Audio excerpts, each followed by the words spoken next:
And I now give the floor to Mr. Mark Lowcock. Mark, go ahead. Thank you very much, Mr. President. I'll focus today on four main areas. First, the support humanitarian agencies are delivering to people across Syria. Second, the economic situation and its humanitarian consequences. Third, protection of civilians. And fourth, funding for the humanitarian operation. Mr. President, humanitarian operations across Syria are reaching an average of 6.8 million people each month. The economic crisis, which I'll come on to, is deepening poverty and pushing more people into humanitarian need. 4.6 million people are receiving monthly food assistance. More than 8.9 million medical procedures have been conducted, and more than 1.6 million children have received help with their education. With the Security Council's decision on 11 July to extend authorization for UN cross-border aid delivery into the northwest of Syria, we're working to address the operational challenges arising from your decision. The UN is also helping tackle COVID-19 in Syria. The problem is now countrywide. Cases have been confirmed in all but one of Syria's governorates. UN staff working in Syria are also struck by the disease. The number of confirmed cases remains in the hundreds, so still a relatively low level. The true number of cases, though, is certainly higher. Limited testing capacity compared to what's available in neighbouring countries, and a reluctance among some people to acknowledge an infection masks the real scale of the outbreak. Mr. President, my second point today is the impact of the economic downturn. The Syrian economy, devastated by nearly a decade of conflict, has entered a period of extreme fragility, marked by exchange rate volatility, high inflation, dwindling remittances, and lockdown measures to contain COVID-19. For the year as a whole, the economy is expected to contract by more than 7% this year. Initial estimates suggest that job losses in recent months have increased unemployment from 42% last year to close to 50% today. Remittances from abroad, a lifeline on which many Syrians depend, have fallen. Estimated remittances from Gulf states alone are now $2 million a day, down from 4.4 million in 2017 and at least 7 million in 2010. After falling to its lowest recorded informal rate in June at 3,200 Syrian pounds to the US dollar, the pound has been regaining value. But that has not so far translated into price reductions for basic commodities, and the cost of them continues to rise. Market monitoring by the World Food Programme recorded a 48% increase in the average price of a standard reference food basket between May and June. Food prices are 240% higher than in June last year. What that means is that families across the country can no longer afford the very basics. And food security and nutrition indicators clearly reflect that. Some 9.3 million people are now food insecure. More than 2 million more are at risk of becoming food insecure.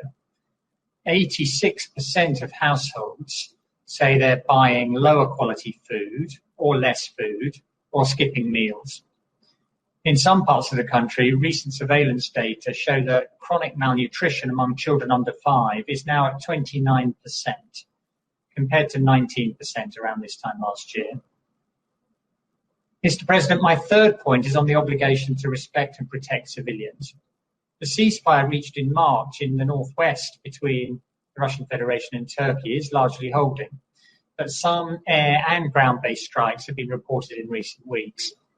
The Office of the High Commissioner for Human Rights recorded at least 5 civilian deaths, including 2 children, and 26 civilians, including 7 children, injured as a result of shelling and airstrikes this month. Another 34 civilians, including 15 children, were killed and at least 98 wounded by attacks using improvised explosive devices in residential areas and local markets, and in incidents involving landmines and explosive remnants of war. We're also monitoring with concern the increased level of violence and attacks in Daraa. In Rukban, the lack of any regular humanitarian assistance or basic service access has created a critical situation for the 12,000 people thought to remain there. I reiterate again the urgency of delivering assistance to the remaining civilians and to supporting continued voluntary departures. In the northeast, the water supply from a Luke water station was again disrupted this month, affecting 460,000 civilians in Al-Hasaka government. Low water levels in the Euphrates are adding to the water shortages and disrupting electricity supply.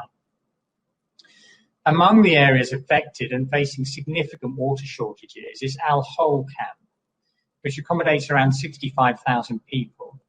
2/3 of the camp population are children. More than half of them are under the age of 5. That is 35,000 children under the age of 5. Aid agencies need better access to the camp to help these children.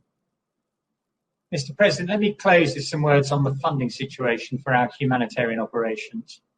On 30 June, the 4th Brussels Pledging Conference resulted in total pledges of $7.7 billion, of which $5.5 billion was pledged for 2020. These pledges covered funding for humanitarian resilience and development activities in Syria and across the region. The highest amounts were pledged by the European Commission, Germany, the United States, the United Kingdom, Canada, Japan, Norway, the Netherlands, France, and Denmark. The humanitarian response plan for Syria, with a funding requirement of $3.4 billion in 2020, is 32% funded halfway through the year, making it one of our better funded operations. I would like to thank donors for their generous contributions, without which we would be unable to help people throughout Syria. I would also urge others to contribute so that the financial burden is shared more fairly. Another $384 million is needed for Syria under the COVID-19 Global Humanitarian Response Plan. 28% of that has been received. In my statement to the Brussels IV conference, I urged donors to give greater priority to education in their pledges. The education requirement in the Humanitarian Response Plan for Syria is currently just 24% funded. I want to reiterate my appeal to invest in the education of Syria's children. 1/3 of school-aged children in Syria, 2.5 million of them, are out of school. Another 1.6 million are at risk of dropping out of school. The number of out-of-school children has increased by 16% since last year. With school closures due to COVID-19, that number is very likely to increase further. I briefed you last month on thousands of school children crossing or attempting to cross lines of control to take their national exams. Amid simultaneous and seemingly unsurmountable crises, they are not losing sight of their future. Neither should we.